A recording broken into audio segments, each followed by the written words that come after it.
श्री राम दोस्तों, स्वागत है आपका श्री रामचरितमानस कथा में।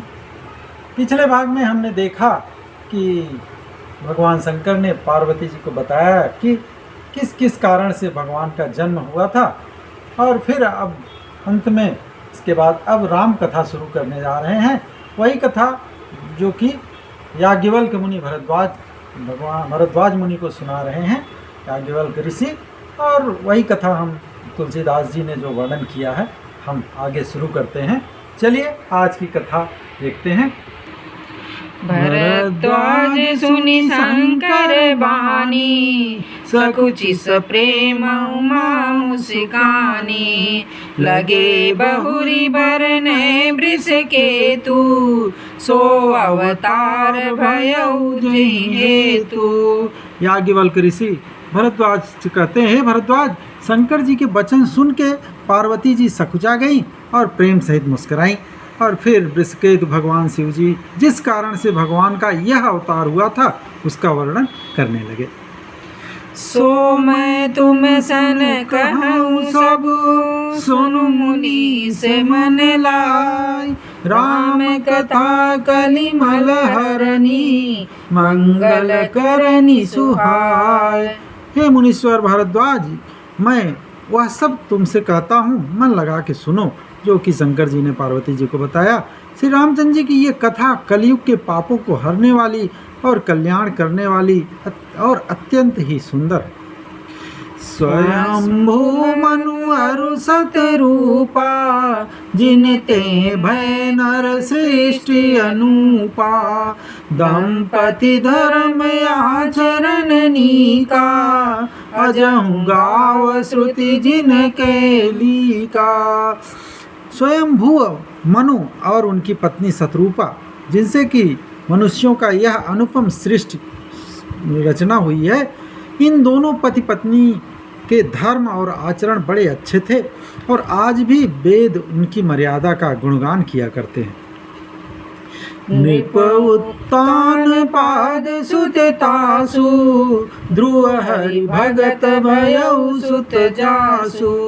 लघु सुत नाम प्रिय व्रत ताहि, वेद पुराण प्रशंसहि जाहि। राजा उत्तानपाद उनके पुत्र थे, और फिर जिनके पुत्र प्रसिद्ध हरि भक्त ध्रुव जी हुए। उन मनु जी के छोटे लड़के का नाम प्रियव्रत था, जिसकी प्रशंसा वेद और पुराण करते हैं। देवहूति मुनिता सुकुमारी, जो मुनि करदम कै प्रिय नारी।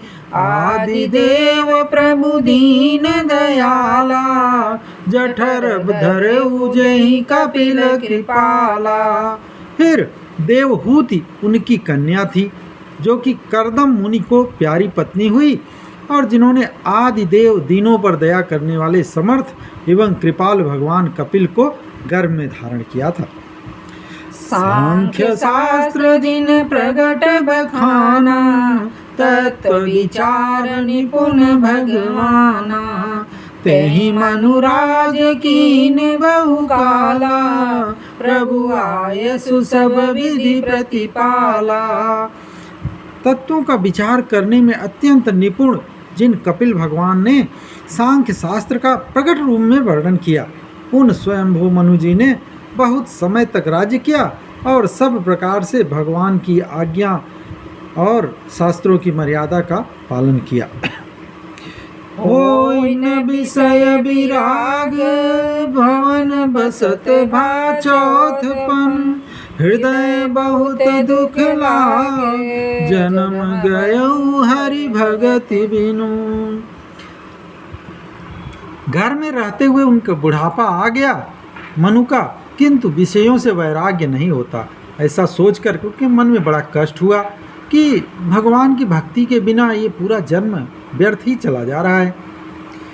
बर बस राज सुतहि तब दीना, नारी समेत गवन बन कीन्हा। तीरथ बरन मिस विख्याता, अति पुनीत साधक सिद्धि दाता। तब मनु जी ने निर्णय किया और अपने पुत्र को जबरदस्ती अपना राज्य देकर अपनी पत्नी के सहित वन में गमन किया और अत्यंत पवित्र और साधकों को सिद्धि देने वाला तीर्थों में श्रेष्ठ नैमिषारण्य जो कि प्रसिद्ध है, बसहि तहाँ मुनि सिद्ध समाजा, तहि हरसि चलऊ मनु राजा। पंथ जात सोहहि मति धीरा, ज्ञान भगति जनु धरे शरीरा। उस नैमिषारण्य वन में जहाँ पे मुनियों और सिद्धों का समूह बसा करता था, राजा मनु हृदय में हर्षित होकर वहीं चल पड़े। वे धीर बुद्धि वाले राजा रानी मार्ग में जाते हुए ऐसे सुशोभित हो रहे हैं, ऐसे सुंदर लग रहे हैं, मानो ज्ञान और भक्ति ही शरीर धारण करके चले जा रहे हैं। पहुँचे जाई धेनुमति तीरा, हरसि नहाने निर्मल नीरा। आए मिलन सिद्ध मुनि ज्ञानी, धर्म धुरंधर नृप ऋषि जानी। फिर चलते चलते वे जाके गोमती जी के नदी के किनारे जा पहुँचे। हर्षित होकर उन्होंने निर्मल जल में स्नान किया। उनको धर्म धुरंधर राजर्षि जानकर सिद्ध और ज्ञानी मुनि उनसे मिलने आए। जहाँ जहाँ तीरथ रहे सुहाए, मुनि न सकल सादर करवाए। कृष शरीर मुनि पट परिधाना, सत समाज नित सुनहि पुराना। जहाँ जहाँ सुंदर तीर्थ थे, मुनियों ने आदर पूर्वक सभी तीर्थ उनको दर्शन कराए। उनका शरीर दुर्बल हो गया था। वे मुनियों के समान ही वल्कल वस्त्र धारण किए हुए थे, गेरुआ वस्त्र धारण किए हुए थे और संतों के समाज में नित्य हमेशा रोज रोज पुराण का गाथा कहानियाँ सुना करते थे। द्वादश अक्षर मंत्र पुनि, जपहि सहित अनुराग। वासुदेव पद पंकरुह, दंपति मन यति लाग। और फिर द्वादशाक्षर मंत्र ओम नमो भगवते वासुदेवाय, इसे द्वादशाक्षर मंत्र कहते हैं, उसका उन्होंने प्रेम सहित जप किया करते थे। भगवान वासुदेव के चरण कमलों में उन राजा रानी का मन बहुत ही लग गया था। करहि आहार साक फल कंदा, सुमिरहि ब्रह्म सच्चिदानंदा। पुनि हरि हेतु करन तप लागे, बारी आधार मूल फल त्यागे। फिर वे दोनों मनु और शत्रुपा पति पत्नी महाराज जो राजा मनु थे, वे साग और फल कंद का ही आहार करते थे और सच्चिदानंद ब्रह्म का स्मरण करते थे। फिर वे श्री हरि के लिए तप करने लगे और कंदमूल फल को त्याग कर केवल जल के आधार पर ही पानी पी करके ही वे रहने लगे। और अभिलाष निरंतर होई, देखिय नयन परम प्रभु सोई। अगुण अखंड अनंत अनादि, जय चिंतहि परमार्थवादी। उन दोनों के हृदय में निरंतर यही इच्छा हुआ करती थी कि हम कैसे उन परम प्रभु भगवान हरि को आँखों से देख लें, जो कि निर्गुण अखंड अनंत और अनादि हैं और परमार्थवादी अर्थात जो ब्रह्मज्ञानी तत्ववेत्ता लोग हैं, उनका हमेशा चिंतन किया करते हैं। नेति नेति जहि वेद निरूपा, निजानंद निरूपाग्नि अनूपा। शंभु विरंचि विष्णु भगवाना, उपजहि जासु अंश ते नाना।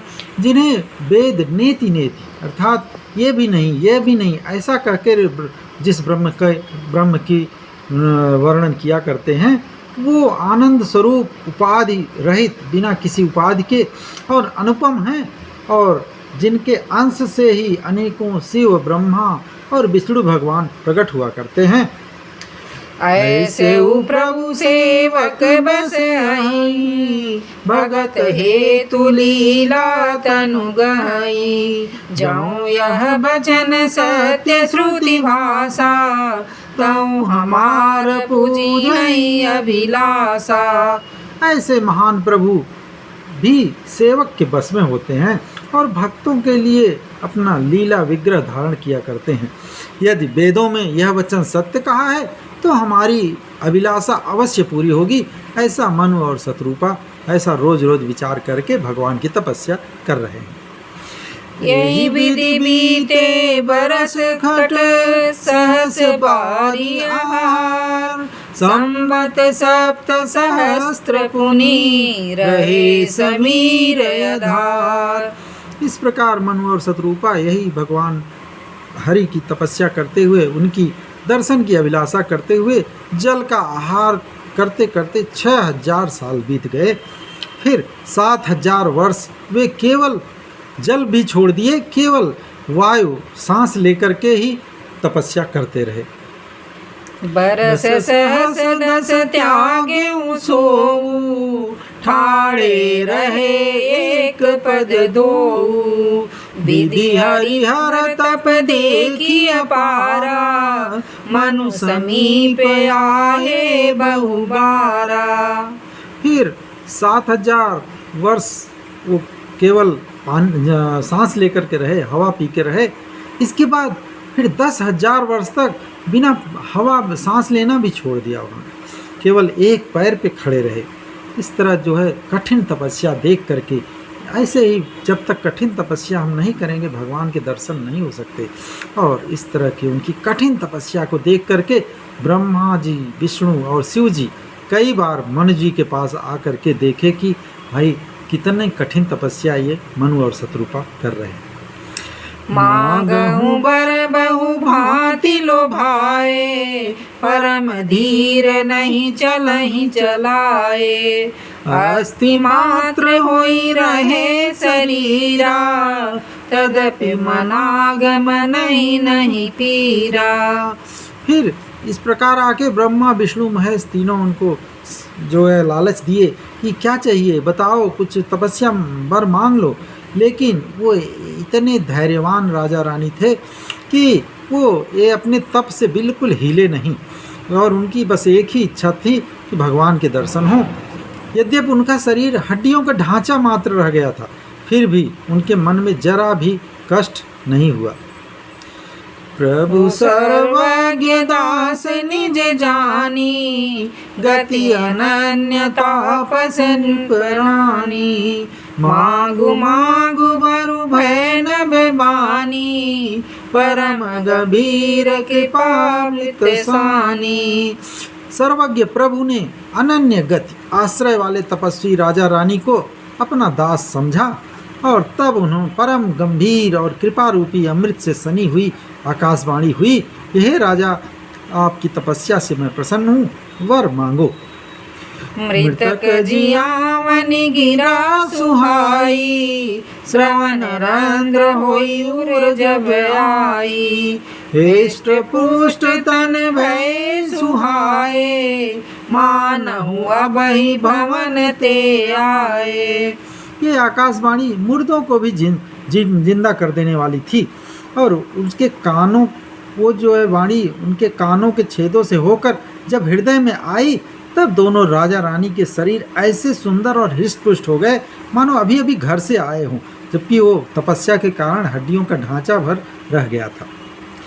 श्रवण सुधा सम वचन सुनी, पुलक प्रफुल्लित गात। बोले मनु करि दंडवत, प्रेम न हृदय समात। अपने कानों में अमृत के समान लगने वाले वचन सुनते ही उनका शरीर रोम रोम प्रफुल्लित हो गया। तब मनु जी दंडवत करके बोले, प्रेम में उनके इतना हृदय में इतना प्रेम हो गया था कि उनके मन में समा नहीं रहा था, एकदम प्रफुल्लित हुए जा रहे थे। सुनु सेवक सुर तरु सुर धेनु, विधि हरिहर वंदित पद रेणु।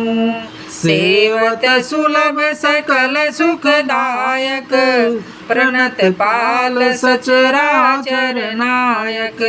मनु और शत्रुपा एकदम प्रसन्न मन से फिर भगवान को बोले, हे प्रभु सुनिए, आप तो सेवकों के लिए कल्प वृक्ष और कामधेनु हैं। आपकी चरण रज ब्रह्मा विष्णु शंकर जी भी वंदना किया करते हैं। आप सेवा करने में अत्यंत सुलभ हैं तथा सब सुखों को देने वाले हैं।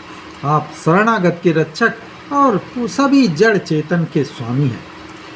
जो अनाथ हित हम परने हूँ, तो प्रसन्न होइया बर देहूँ। जो स्वरूप बस शिव मन माही, जहि कारण मुनि जतन कराही। बोले मनु, हे अनाथों का कल्याण करने वाले, यदि हम लोगों पे आपका प्रेम है तो प्रसन्न होके ये वर दीजिए कि आपका जो स्वरूप शंकर भगवान के मन में बसता है और जिसको पाने के लिए मुनि लोग भी हमेशा तपस्या और यत्न करते रहते हैं। जो भुसुंडी मन मानस हंसा, सगुन अगुण जहि निगम प्रसंगा। देखहि हम स्वरूप भरि लोचन, कृपा करहु प्रणतारति मोचन। जो रूप काक भुसुंड के मन रूपी मान सरोवर में हमेशा विहार करने वाला हंस है और सगुण और निर्गुण कह के जिसकी वेद प्रशंसा किया करते हैं। हे शरणागत के दुख मिटाने वाले प्रभु, ऐसे कृपा कीजिए कि हम उसी रूप को नेत्र भर के देखें, अपनी आंखों से देखें।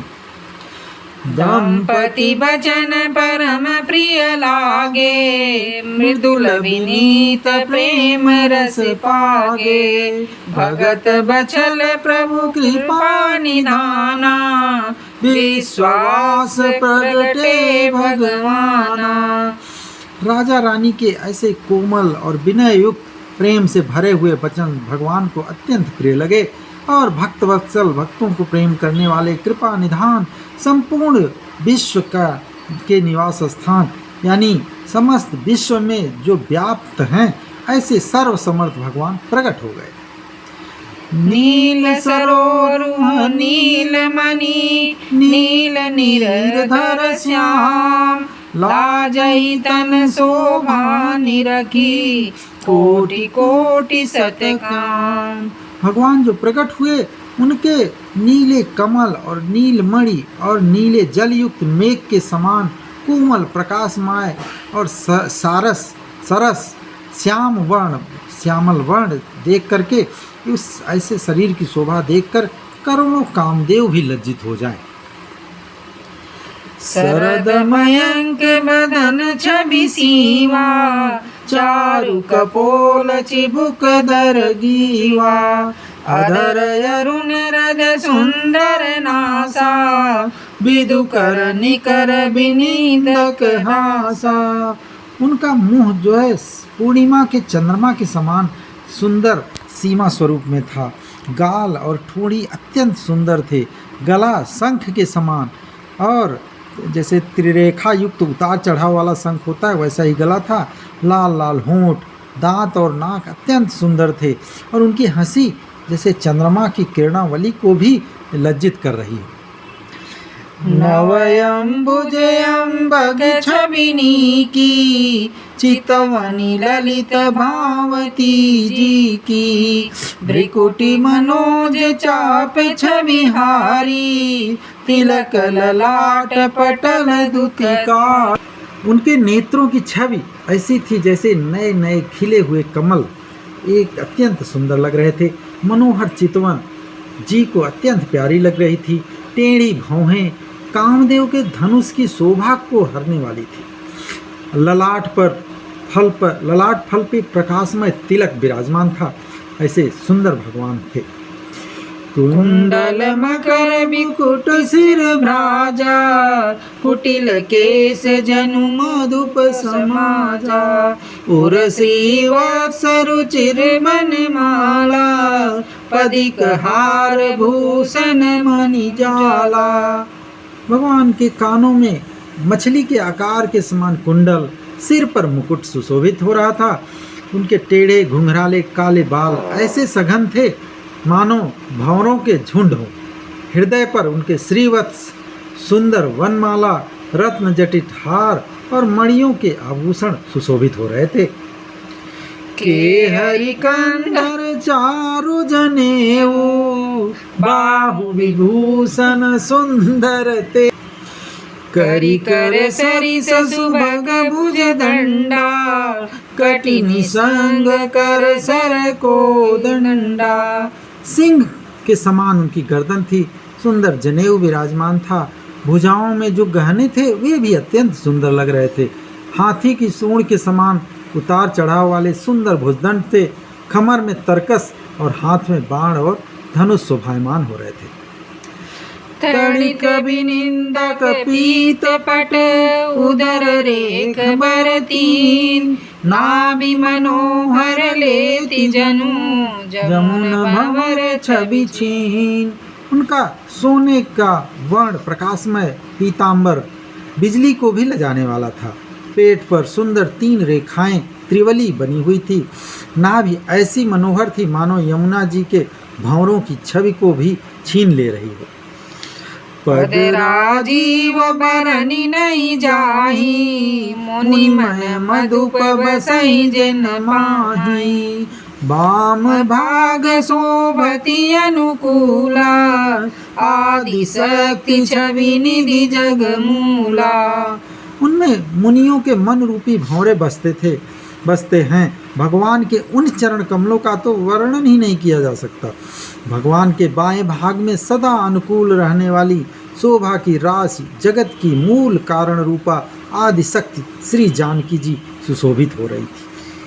जासु अंश उपजहि गुण खानी, अगणित लक्ष्मी उमा ब्रह्मानी, भृकुटि विलास जासु जग होई, राम वाम दिशि सीता सोई। जिनके अंश से गुणों की खान अगणित लक्ष्मी, पार्वती और ब्रह्माणी त्रिदेवी शक्तियाँ उत्पन्न होती हैं तथा जिनकी भाव के इशारे से ही जगत की रचना हो जाती है, वही भगवान की स्वरूपा शक्ति श्री सीता जी रामचंद्र जी के बाईं ओर विराजमान थीं। छवि समुद्र हरि रूप विलोकी, एकटक रहे नयन पट रोकी, चित वही सादर रूप अनूपा, तृप्ति न मानहि मन शतरूपा। शोभा के समुद्र श्री हरि के रूप को देखकर मनु और शतरूपा के नेत्रों के पल एकदम एकटक खुले रह गए, वो बंद ही नहीं हो रहे थे। उनके अनुपम रूप को आदर सहित देख रहे थे और देखते देखते अघा ही नहीं रहे थे, उनका मन ही नहीं भर रहा था। हरस विवश तन सदा भुलानी, परे दंड युव गई पद पानी, सिर पर से प्रभु निज कर कंजा, तुरत उठाए करुणा पुंजा। वे आनंद के अधिक बस में हो जाने के कारण अपने देह की सुध ही नहीं रही। मनु और शतरूपा अपने शरीर को ही भूल गए। हाथों से भगवान के चरण कमल एकदम दंड की तरह सीधे जमीन पे दंडवत गिर पड़े और कृपा की राशि प्रभु ने अपने कर कमलों से उनके मस्तकों को स्पर्श किया, उनके सर को स्पर्श किया और उन्हें तुरंत ही उठा लिया। बोले कृपा निधान पुनि, अति प्रसन्न मोहि जान, मांगहु बर जोई भाव मन, महादानी अनुमान। उनके इस तरह दंडवत पड़े हुए मनु और शतरूपा को भगवान ने ऊपर उठाया और फिर बोले, मुझे अत्यंत प्रसन्न जानकर और बड़ा भारी दानी मानकर जो अपने मन को जो भी इच्छा करे वही वर मुझसे मांग लो। ऐसा भगवान प्रभु ने उनसे कहा मनु और शतरूपा से। इसके बाद मनु और शतरूपा ने उनसे क्या वर मांगा, ये प्रसंग हम अगले भाग में कहेंगे। आज के लिए बस इतना ही। तब तक प्रेम से बोलिए रामचंद्र की जय, पवन सुत हनुमान की जय, उमापति महादेव की जय, राधावर कृष्ण चंद्र की जय।